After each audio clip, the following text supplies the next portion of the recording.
నవసేన పోసుకున్నాం. ఇంకా ఎన్నాళ్ళు పవన్ కళ్యాణ్ గారి మీద కక్ష సాధింపు చేస్తారు? ఇది అర్థం చేసుకోవాలి.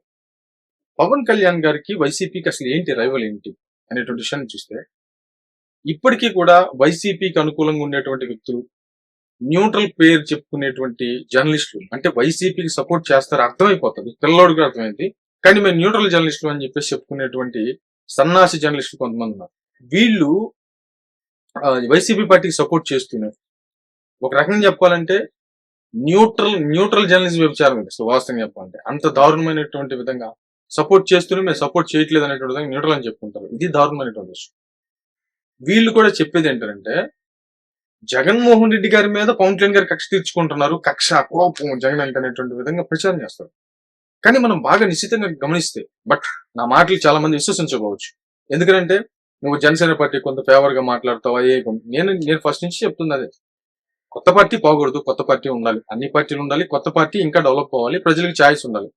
ఈ పార్టీ గురించి అంటే కొత్తగా వస్తున్నటువంటి పార్టీకి సంబంధించి నిలబెట్టుకోలేకపోతే మనంత దుర్మార్గులు, మనంత దౌర్భాగ్యులు ఇంకో ఉండరు. ఎందుకనంటే పార్టీ పోయిందనుకో ఏమైతుంది? ఆ పార్టీ పోతే ఈ పార్టీ, ఈ పార్టీ ఆ పార్టీ అవుతుంది.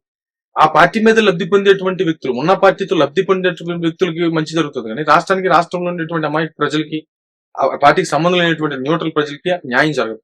అలాగే వేరే పార్టీలు ఉన్నాయనుకోండి, ప్రజలకు ఛాయిస్ ఉంటుంది. కాబట్టి వస్తున్నటువంటి పార్టీని కాపాడుకోవాల్సిన బాధ్యత ప్రజల మీదే ఉంటుంది. దాంట్లో కొంత పాలిభాగమైనటువంటి వ్యక్తిని నేను. అంతే తప్ప కంప్లీట్ గా జనసేన పార్టీ ఏదో చేస్తే ఏదైనా మాట్లాడితే ఇది తప్పు కాదు, ఒప్పు అని చెప్తాననేటువంటి విధంగా ఇన్ని సంవత్సరాలు నన్ను ఫాలో అయ్యేటువంటి వ్యక్తులకి ఖచ్చితంగా తెలుసు. తప్పైతే తప్పని చెప్తాడు, ఒప్పైతే ఒప్పని చెప్తాడు. జనసేన పార్టీ విషయంలో అదే చెప్తాడు అనేటువంటి విషయం అందరికీ తెలుసు. కాబట్టి పవన్ కళ్యాణ్ గారిని ఎందుకు వేధిస్తున్నారు అంటే, మొట్టమొదటిది ఏంటంటే, పవన్ కళ్యాణ్ గారు పార్టీ పెట్టిన తర్వాత అసలు జగన్మోహన్ రెడ్డి గారు డిసైడ్ అయిపోయారు. ఎందుకు డిసైడ్ అయిపోయారంటే, నేనే సీఎం. జగన్మోహన్ రెడ్డి గారు అయిపోయిన తర్వాత 2014లో నేనే సీఎం అని చెప్పేసి జగన్మోహన్ రెడ్డి గారు డిక్లేర్ అయిపోయారు. ఆయనే కాదు, ప్రజలు కూడా చాలా వరకు డిక్లేర్ అయిపోయారు. అప్పుడు జరిగినటువంటి ఓదార్పు యాత్ర, అసలు రాజశేఖర రెడ్డి గారి లెగసీ, ఆయన చచ్చిపోయినటువంటి sympathy, plus Congress party Sonia Gandhi గారు ఆయన జైల్లో పెట్టించి కక్ష సాధింపు, ఇవన్నీ ఈ లెక్కలన్నీ ఇవన్నీ ఖచ్చితంగా జగన్మోహన్ రెడ్డి గారు సీఎం అనేటువంటి విషయం క్లియర్ అయిపోయింది. అసలు వాస్తవం చెప్పాలంటే, ఇలాంటి టైంలో ఆయన సింగిల్ గా అసలు పవన్ కళ్యాణ్ గారు అనేటువంటి వ్యక్తి లేకపోతే, పవన్ కళ్యాణ్ గారు అనేటువంటి వ్యక్తి లేకపోతే, జనసేన పార్టీ అనేది లేకపోతే, న్యూట్రల్ అంటే మామూలుగా సింగిల్ గా పోటీ చేసుకున్నా జగన్మోహన్ రెడ్డి గారికి నో ప్రాబ్లం. ఎప్పుడైతే చంద్రబాబు నాయుడు గారికి బేషరతుగా చంద్రబాబు నాయుడు గారు వెళ్ళి పవన్ కళ్యాణ్ గారిని అడగంగానే పవన్ కళ్యాణ్ గారు చంద్రబాబు నాయుడు గారికి సపోర్ట్ చేశారో, అక్కడ నుంచి పవన్ కళ్యాణ్ గారి మీద కక్ష పెంచుకున్నారు జగన్మోహన్ రెడ్డి గారు అనేది క్లియర్ గా అర్థమవుతున్నటువంటి విషయం. ఇక అక్కడి నుంచి ఆయన్ని దెబ్బ కొట్టడం, ఆయన్ని ఆర్థికంగా దెబ్బ కొట్టడం ప్రయత్నం చేయడం, 10 రూపాయలకి 5 రూపాయలకి రేపు పొద్దున సినిమా టికెట్ రిలీజ్ అవుతానుగా ఈ రోజు జీవోలు పాస్ చేయడం, ఆయన్ని తన వ్యక్తిగత జీవితంతో అవహేళన చేయడం. ఇప్పుడు షర్మిల గారు సొంత చెల్లి కదా, సొంత చెల్లిని ఎల్లని, ఉమ్మని, దెమ్మని చెప్పేసి విపరీతంగా మాట్లాడచ్చు. అంటే ఒక రకంగా చెప్పాలంటే ఆమె ఆ రకమైనటువంటి లేడీ అనేటువంటి విధంగా సొంత కార్యకర్తలే, వైసీపీ సంబంధించిన సొంత కార్యకర్తలే నీచాతి నీచంగా ట్రోల్ చేస్తే మీడియా ముందు విపరీతంగా ఏడ్చిందాం. చివరికి తన పుట్టుక గురించి కూడా చండాలంగా మాట్లాడు, సొంత చెల్లి రాజశేఖర రెడ్డి గారి సొంత బిడ్డ. మరి రాజశేఖర రెడ్డి గారి మీద అభిమానం ఉందంటారు, మరి అదేమైంది? ఓట్ల రూపంలో చూపించారు. ఒప్పుకోరు. జనం ఎందుకు ఒప్పుకుంటారు? వైసీపీ కార్యకర్తలు అంటే కొంతమంది మూర్ఖమైనటువంటి విధానంతో ఉన్నటువంటి వ్యక్తులు మినహాయిస్తే, వైసీపీ పార్టీలో ఉన్నటువంటి వ్యక్తులు మనుషులు కాదా? వాళ్ళకి మానవత్వం ఉండదా? అంటే జగన్మోహన్ రెడ్డి గారు సొంత చెల్లినే ఈ విధంగా సోషల్ మీడియాలో ఎల్లలు, ఉమ్ములు, తెమ్ములు అని చెప్పేసి మాట్లాడిస్తూ ఉంటే, నీచమైనటువంటి భాష, ఆమెను ఒక బజారు వ్యక్తిగా చిత్రీకరించేటువంటి ప్రయత్నం చేసి రాజకీయాల కోసం మాట్లాడుతూ ఉంటే, మరి రాజశేఖర రెడ్డి గారి అభిమానంతో జగన్మోహన్ రెడ్డి గారికి ఓట్లేశారా? లేకపోతే జగన్మోహన్ రెడ్డి గారి అభిమానంతో రాజశేఖర రెడ్డిని అభిమానిస్తున్నారా? రాజశేఖర రెడ్డి గారి మీద ఉన్నటువంటి ప్రేమే అది జగన్మోహన్ రెడ్డి గారిగా మారింది. మరి ఆ ఇంటి ఆడబిడ్డ, ఆడపడుచు రాజశేఖర రెడ్డి గారికి ఎంతో ఇష్టమైనటువంటి షర్మిల గారు రాజకీయంగా ఉండకూడదా? రాజకీయం ప్రత్యర్థిగా నిలబడకూడదా? ఇప్పుడు చిరంజీవి గారు కాంగ్రెస్ లో ఉంటే జనసేన అధినేత జనసేన పార్టీ పెట్టి ప్రత్యర్థిగా పవన్ కళ్యాణ్ గారు మారలేదా? ఎవరు రాజకీయం వాళ్ళది. ఇప్పుడు కుటుంబంలో, ఇప్పుడు నందమూరి తారక రామారావు గారి కుటుంబంలో ఎంతమంది ఎన్ని పార్టీల్లో ఉన్నారు? ఇప్పుడు లక్ష్మీపార్వతి గారు సరే వైసీపీ పార్టీకి సపోర్ట్ చేస్తారు, పురంధేశ్వరి గారు బీజేపీ పార్టీకి సపోర్ట్ చేస్తారు, బీజేపీ పార్టీలో ఉంటారు, చంద్రబాబు నాయుడు గారు టీడీపీలో ఉంటారు. ఒక పార్టీకి ఏమైనా సంబంధం ఉందా? అదే నందమూరి వంశం నుంచి, అదే టీడీపీ పార్టీ నుంచి వెళ్ళినటువంటి వ్యక్తులు, అంటే టీడీపీలో ఎదిగినటువంటి వ్యక్తులు ఎంతమంది వైసీపీ పార్టీకి భజన చేస్తున్నారు? ఇప్పుడు ఎంతమంది దాంట్లో ఉన్నారు? అంటే ఎవరు రాజకీయ విధానం వాళ్ళది. నీకు నచ్చలేదు కుటుంబంలో, నేను రాజకీయంగా ఎదుగుతాననేటువంటి విధంగా బయటకు వచ్చింది. ఇప్పుడు కేటీఆర్ గారు, కవిత గారి పరిస్థితి ఏంటి? అంతే కదా. కాబట్టి రాజకీయాలు మేము ఉంటాము, వారసుని నేను మాత్రమే, ఇంకెవరు ఉండకూడదంటే అది నియంతృత్వం అవుతుంది. ఇంకా స్వేచ్ఛ ఎక్కడుంది? ఆమె రాజకీయాల్లోకి రాకూడదా? అది ప్రజలు ఆశిస్తారు తర్వాత సంగతి. ఆమె రాజకీయంలో ఉండకూడదా? వచ్చి ప్రజల కోసం ప్రశ్నించకూడదా? ఎందుకు ప్రశ్నించకూడదు? ప్రజల కోసం ఎవరైనా ప్రశ్నించవచ్చు, ప్రజలకి అన్యాయం జరుగుతుందని ఎవరైనా అడగొచ్చు. మరి ఆమె అడుగుతున్న దానికి సమాధానం చెప్పు. కానీ నువ్వు ఎల్లవి, నువ్వు రాజశేఖర రెడ్డి గారికి సంబంధించినటువంటి సంతానం లేదు అనేటువంటి విధంగా అంటే మాట్లాడుతుంది. డైరెక్ట్ గా జగన్మోహన్ రెడ్డి గారే నిండు సభలో నుంచొని పసుపు చారీ కట్టుకుని చంద్రబాబు నాయుడు దగ్గరికి వెళ్ళి ఎంత నీచమైనటువంటి భాష అది. అసలు నిజంగా కడుపు రగిలిపోయింది ఆ టైంలో.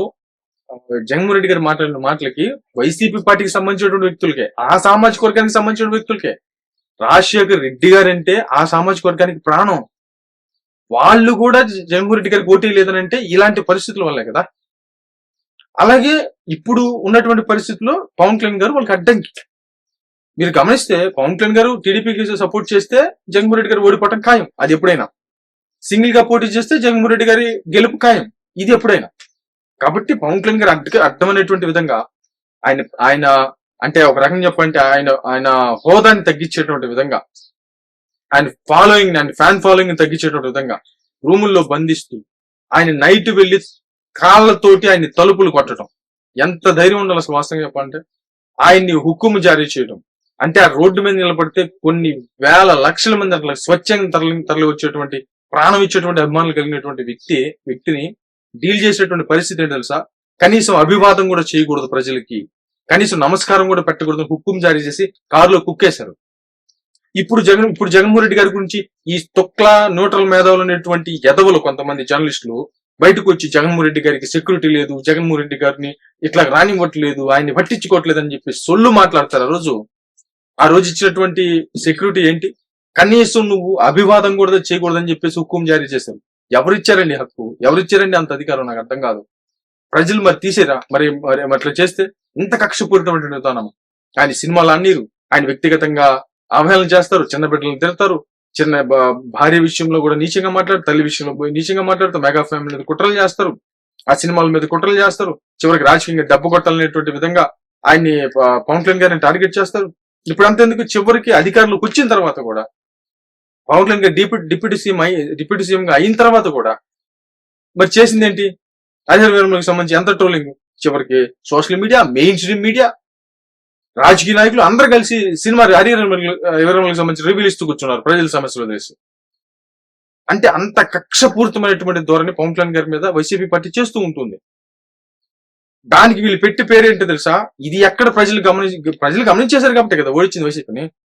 ఆ ప్రజలు గమనిస్తారేమో, ఎంతో కొంత మార్పు చేద్దామని ఈ న్యూట్రల్ పేరు పెట్టుకున్నటువంటి ఎదవ జర్నలిస్టులు అందరూ, కొంతమంది వైసీపీకి సంబంధించిన సోషల్ మీడియాలో మేము మేధావులని చెప్పుకునేటువంటి ఈ మధ్య వచ్చినటువంటి బఫూన్ జర్నలిస్టులు కొంతమంది ఏంటంటే వాడు బిల్డప్ బాబాలు అనుకుంటా. బిల్డప్ బాబా నేను అది జబర్దస్త్ లో చూసాను. బిల్డప్ బాబా అంటే డైరెక్ట్ గా యూట్యూబ్ లో అనాలిసిస్ చేసేటువంటి ఆ బిల్డప్ బాబాలు వచ్చినటువంటి అని చెప్పి మాట్లాడుతున్నారు. అది ఏంటో నాకు అర్థం కాదు. తలనొప్పి అసలు వాస్తవంగా. ఇలాంటి బిల్డప్ బాబాలంతా వచ్చారు బయటికి. అంటే పవన్ కళ్యాణ్ గారు అంటే జగన్మోహన్ రెడ్డి గారి కక్ష, కోపం, క్రోధం, అసలు ఇంక చెప్పాల్సిన పదాలు ఏం లేవు. జనసేన పార్టీ సర్వనాశనమే జగన్మోహన్ రెడ్డి గారి అంతిమ లక్ష్యం. అంటే ఇప్పుడు ఏంటి, జనసేన పార్టీని నాశనం చేసేద్దాం, సర్వనాశనం చేసేద్దాం అనేటువంటి విధంగా అవతల ప్రయత్నించవచ్చు, అది కరెక్ట్.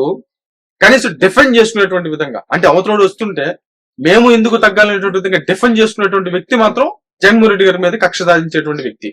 ఇది ఇప్పుడు చేసేటువంటి నీచమైనటువంటి ప్రచారం. మీకు అసలు బుద్ధి జ్ఞానం ఉందా? జర్నలిస్టులకు న్యూట్రల్ అని పేరు చెప్పుకుంటారు మీరు. మీకు అసలు బుద్ధి జ్ఞానం ఉందా? మరేమైతే చూద్దాం.